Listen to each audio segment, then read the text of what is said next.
Hello and welcome back to the Welsh Premiership podcast and episode 36 today. And as you can see in the bottom corner there, today we're joined by a Newport captain and centre this season, although obviously normally outside half, Matt O'Brien. Matt, how are you doing? Yeah, not too bad. A little bit sore this morning from last night's game. But yeah, no, all good. Thanks, boys. And thanks for having me on. Yeah, I'm back to last night, Matt. The big win against Ponty, 36-7. What do you make of that game? Yeah, really pleased. Great result. Real good performance as well. Both both sides of the ball. I think first half we showed what we were about in attack, and then second half, then from a defensive point of view, I thought we were excellent. Because I think Ponty fired a fair few shots and we only let them cross the line once. So yeah, it was a really pleasing performance, and obviously great to get the 5 points as well. And the game was live on S4C as well. How nice was it to be playing in front of the cameras? Yeah, it was okay. Yeah, a couple of new trims, and Garen Harris had a few extra sunbeds. But no, it was nice, something different, and it's a great way to promote the league. Get some Premiership rugby on TV on Thursday when there's not an awful lot else going on in terms of sport. So yeah, no, it was a good evening. Yeah, and obviously you're 4 from 4 in the league now. How confident are you that you can push on and win the league at the end of the season? And so what's been the key to Newport's success so far this season? To answer the first bit in terms of how confident we are, I think we are very confident. We got great strength in depth. I've also been here probably 5-6 seasons ago with Newport, where we were doing pretty well come February, March, and then we were nowhere to be seen come May. So Sam Hobbs, our forwards coach, makes a joke to me that at Newport we've never known that the season there is actually games that go on in May, because they're normally finals and stuff. So hopefully we're involved in them this year, but we'll just take each sort of game a month as it comes. But yeah, obviously we're very confident, and we've got a great squad. In terms of what's the key to it and what's sort of triggered it this season, I think the recruitment that we've brought in has been really good. In particular, the 3 boys coming in from the sevens with Ben Roach, Cam and Dav. I think they've added something different to the squad, as well as the boys who are already with us, sort of having another couple of years behind them in terms of experience and playing. And yeah, I think it's just sort of come together. We've got a good group of coaches as well. Obviously, Sam Hobbs has come in this year, who I work very closely with. And to be fair, he's added an extra dimension to our game in terms of our set piece and our maul in particular, which Ty had already done some great work with. So yeah, I think the blend of coaching staff is really good, a management staff, and obviously a couple of half-tidy players as well. Yeah, and you've got a Gwent derby next week against Ebbw Vale. What can you expect from them? It's going to be a tough game, isn't it? It's going to be whatever sort of weather's coming in over the weekend. Hopefully that's gone by next Thursday. But yeah, it's going to be a physical game, probably a little bit slower than the one you saw last night. But yeah, they, like I said to a few people last night, they got a new coaching group, some new players. So it'll be a different Ebbw Vale that we played up there at the start of the season, when we obviously had a good victory. But yeah, we're hoping for more of the same. But it'll be a big challenge. And you're through to the semi-finals of the Cup as well. Have you enjoyed the format, and how confident are you that you can go on and win that now? Have I enjoyed the format? Yeah, I suppose, because we've played games, but I'm not too sure why we haven't just had a league and played each other home and away and done the normal cup competition, to be honest, because obviously I know it came about through COVID and things like that. But yeah, it's been okay. It's nice now playing some teams from the West. I think that was the 4th time we played Ponty this season last night. So yeah, I've enjoyed the format. We're looking forward to the semi-final. I don't know when it is. I don't know who we're playing. I don't know where we're playing. But yeah, we'll all be looking forward to it, I'm sure. Yeah. Yeah, and Matt, you've been playing at 12 mostly this season. Obviously, not your natural position. Your natural position's at 10. But obviously, Will Reed's been playing 10, and you seem to have quite a good link with him. So how much have you been enjoying playing at 12 and playing alongside Will? First couple of games were a bit ropey, if I'm honest. I wasn't too sure about it. But yeah, I think we've settled in now, and it seems to be working. I don't really play like a traditional 12 ball carrying or whatever. We sort of just interlink them, both players outside halves, I suppose. And yeah, he's been excellent for us this season, Will. He's had a couple of years out with injury, and I think what the league has allowed him to do is probably get 10, 15 games under his belt already, which he hasn't had in senior rugby. It's nice to sort of have him as myself as a second pair of eyes for him on the field. And like I said, I think he's been excellent, and he's led the team really well throughout the season. Yeah. Yeah, and you've mentioned Wilbur there, but as a Dragons Academy coach, how pleasing is it for you to see these youngsters coming through and getting a chance in the Premiership? Yeah, it's really pleasing. There's a lot of boys that are playing or have played up in Abervale as well, that have been going really well. The boys that have been with us, like Sir George Young and Ollie Andrew, Di Richards has been on fire, and obviously Will. The key thing for them boys, I think, is getting them as much game time as possible. I mean, they haven't played for 18 months, 2 years through COVID. So yeah, it's a decent level for them to be getting some game time.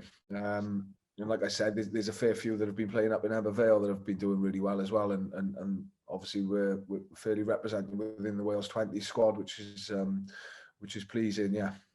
Yeah, and you mentioned Ollie Andrew there. How good has he been, and how much did he deserve his Wales in the 20s call up? Yeah, he's been excellent. Yeah, he's been brilliant for us.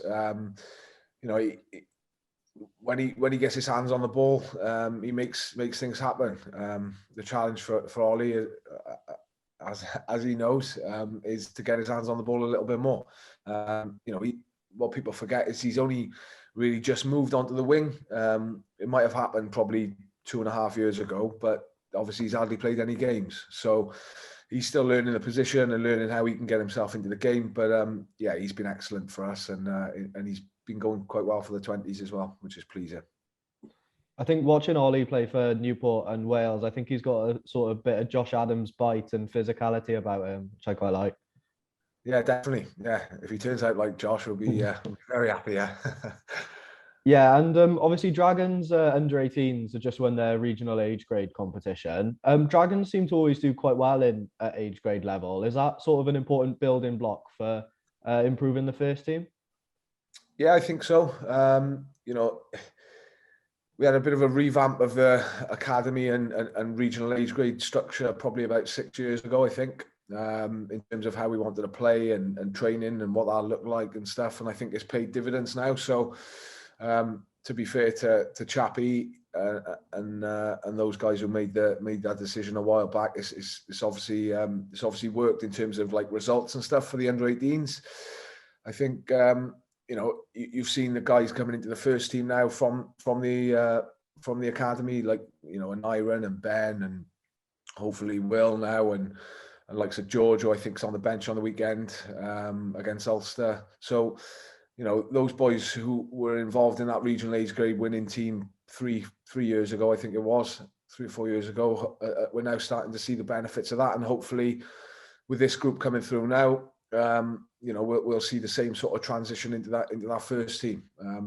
There's some real good players and within that 18 setup under Sean and Jack. So yeah, hopefully they come through too. Yeah, and being a Newport boy, what does it mean to you to be able to represent and captain the Black and Ambers? Oh yes, yes, it's a great honour, I suppose. I remember going over there in the family village when I was a young lad, and obviously it's not the same Newport in terms of its standing within the professional game and the level it's playing at. But to me, it's still wearing the black and amber jersey, representing the city, and we've still got a good fan base, and what we've probably got is a real close knit relationship with our fans. The friends of Newport Rugby and things like that. And for me, coming from the city, I love it. Yeah. Yeah, and you're 5th on the all-time scorers list. How much does that mean to you to be, among some famous names like Paul Turner and Shane Howarth? Yeah, no, it's pretty good. We need Will to have a few more Dragons appearances, and we can get rid of him and I can start kicking again. But no, yeah, of course it's great. I haven't really thought about it until probably the last couple of months, I suppose, when we've been restarted playing. But yeah, it's a great achievement, I suppose, and one that hopefully I can continue. Yeah, and obviously Newport have moved away from Rodney Parade this season, playing the home games at Newport Stadium. How disappointing is it to sort of not be at Rodney Parade? Obviously, the home of Newport Rugby, and what do you find the setup like at Newport Stadium? Well, first of all, I think the setup at Newport Stadium has been excellent for us. I mean, the pitch is quality. The guys from the Rodney Parade ground staff, John Raymond and stuff, go over and set it up for us, and I think that's part of the agreement. Which, to be fair to them, is great. The pitch is probably a little bit narrower than we'd like to play on, but you know the setup there is brilliant, and you know it's sort of starting to feel like home. You know, in terms of playing at Rodney Parade, yeah, it's probably the best ground in the Premiership for me, anyway.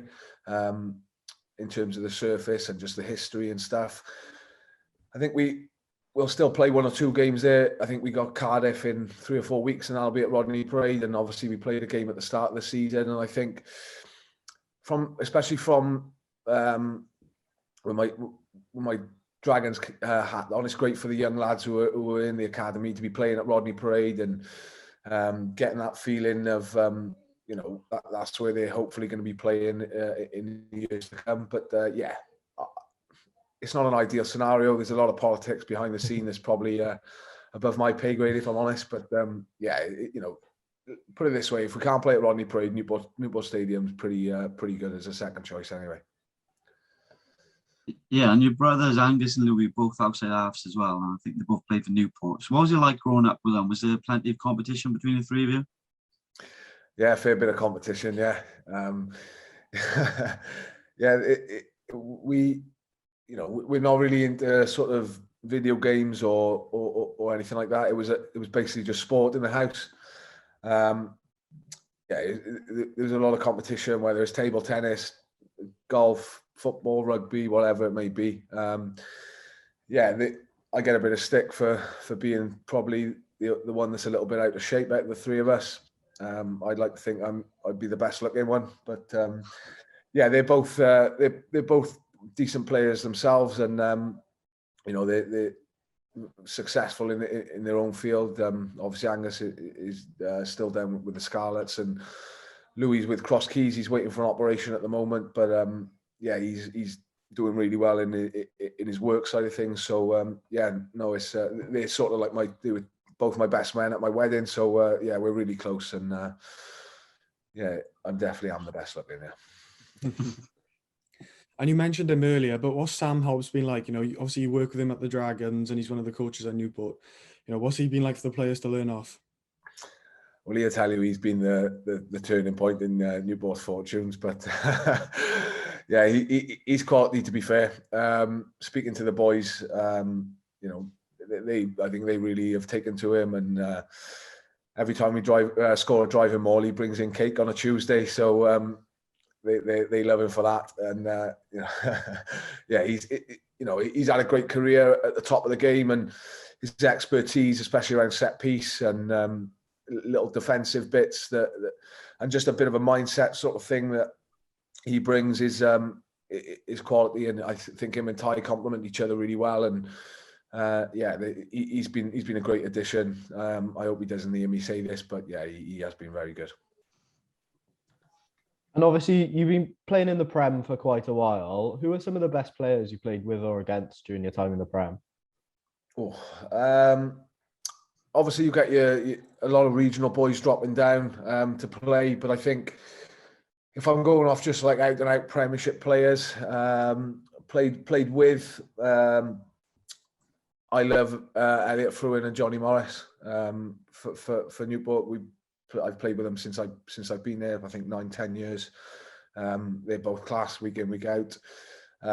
Josh Skinner, I think, has been outstanding in the league for a while now. They're probably ones I've played with. If you're looking at the regional boys that have come down that I've played with, I think when Tyler Morgan was I think 16 or 17 or something. He had a season with us and he was unbelievable. And Ollie Griffiths as well, probably. I think he was a captain when he was 19, and he was unbelievable as well. So they'd probably be players played with, and then against boys like he's not playing in the league anymore. But Joe Thomason, when he was with Cardiff, was very good. Some centres that have run over the top of me a fair few times, like Dav and Aaron Pinches and stuff. They're always not nice to wake up to on a Sunday morning. The league's. There's been some quality players who have played in the league over the years that probably could have played a lot higher, if I'm honest with you. But they'd be some names, some notable names. And then, do you have a favourite away trip in the league? RGC, because we normally make a weekend of it and have a night out after. But no, I like playing on the Arms Park. The Ponty I quite like going to. There's some lovely grounds with a lot of history, and they probably three that stand out.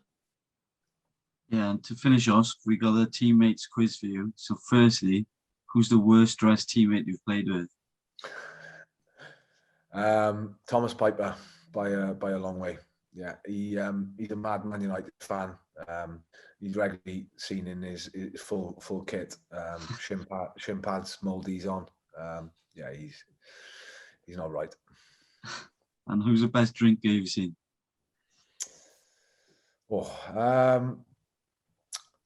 Stuart Lawrence on the coaching staff is pretty tidy, I think.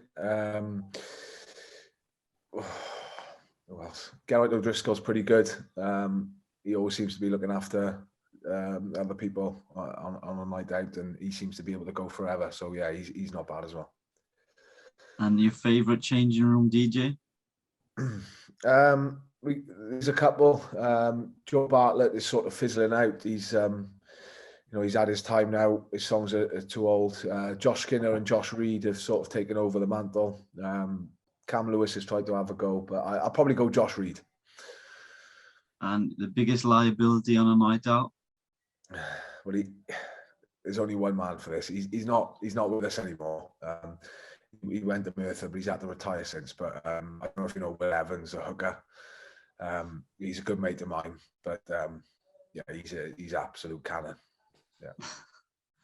And if you stuck on a desert island, who's the one teammate you most like to be with and the one you'd least like to be with? Most like to be with probably Johnny Morris. He's I don't know if you saw him on Ninja Warrior, but he definitely find food, keep us alive, and he's got some good stories as well. To be fair to him, he's always positive. And who would I least like to be with? Probably Tom Piper again. Yeah. Sorry, Tom. Right then, that's a wrap for this episode. Cheers for joining us, Matt. Cheers, boys. Thanks for having me on. I obviously hope you're not too sore after yesterday, and best of luck for the rest of the season. Thank you very much, boys. Cheers. Thanks to those of you that are watching as well. Remember to check us out on social media at Welsh Prem Pod, and we'll be back next week with a review, looking back at the games this weekend, including Matt's own victory over Ponty yesterday. And we'll be back in 2 weeks' time with another guest podcast. Thank you and goodbye.